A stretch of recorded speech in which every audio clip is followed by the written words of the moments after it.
Guys welcome to my vlog. तपाईहरुलाई मेरो भ्लगमा स्वागत छ।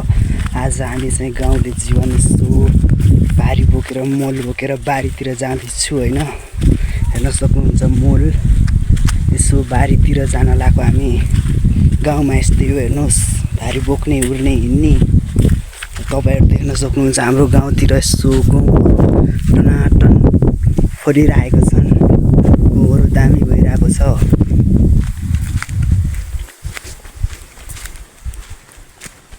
यो चाहिँ हाम्रो गाउँको यिनी पाटाहरू देख्न सक्नुहुन्छ।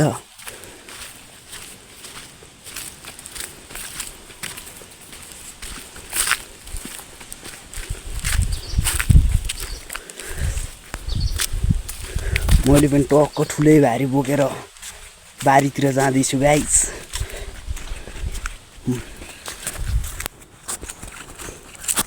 देख्न सक्नुहुन्छ हामी यहाँ अहिले कुसी पोखरा भन्ने ठाउँमा आइसकेको छौं।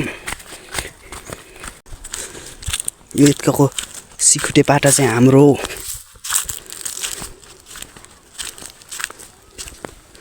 यहाँदेखि टक्क माथि चाहिँ हाम्रो गाउँ छ, बस्ती छ। यो चाहिँ सबै पाटाहरू छन्। जङ्गल छ यो देखिउँदो चाहिँ। हामी हिँड्ने बाटो चाहिँ यस्तो छ हैन। यहाँ चाहिँ पाटोहरू झरेर बहुत बाटो चिप्लो भइरहेछ आजकल। उकाली ओराली गर्दै हामी चाहिँ बारीसम्म जान्छौँ। मोलहरू बोकेर उरेर बारीमा जाने उर्ने गरिरहेको छौँ हामी चाहिँ। देख्न सक्नुहुन्छ हाम्रो बाटो चाहिँ अप्ठ्यारै छ के हैन। त्यही पनि हामी हिँड्ने उर्ने गरिरहेछौँ। तपाईहरु देख्न सक्नुहुन्छ वहाँ पारीको बस्ती छ, त्यो चाहिँ बास्कोट हो। त्यहाँ चाहिँ हाम्रो खेत पर्छ हैन। हामी चाहिँ यहाँबाट त्यहाँ खेत लाउनको लागि जान्छौँ। त्यो चाहिँ बास्कोटको स्कुल हो। त्यहाँ बाटो देख्न सक्नुहुन्छ। यहाँ सानो गोठ छ, यहाँनिर चाहिँ हाम्रो खेत पर्छ गाइस। हाम्रो बाटो चाहिँ यस्तो छ।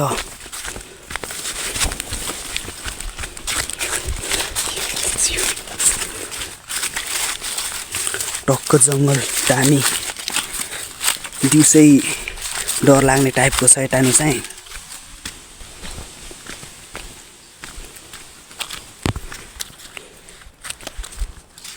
अब चाहिँ हामी बारीमा आइपुग्न लागेको छौँ। टक्क अब एकछिनपछि हामी बारीमा पुग्छौँ गाइस। है गाइस, हामी अब पाटामा आइपुगेको छौँ।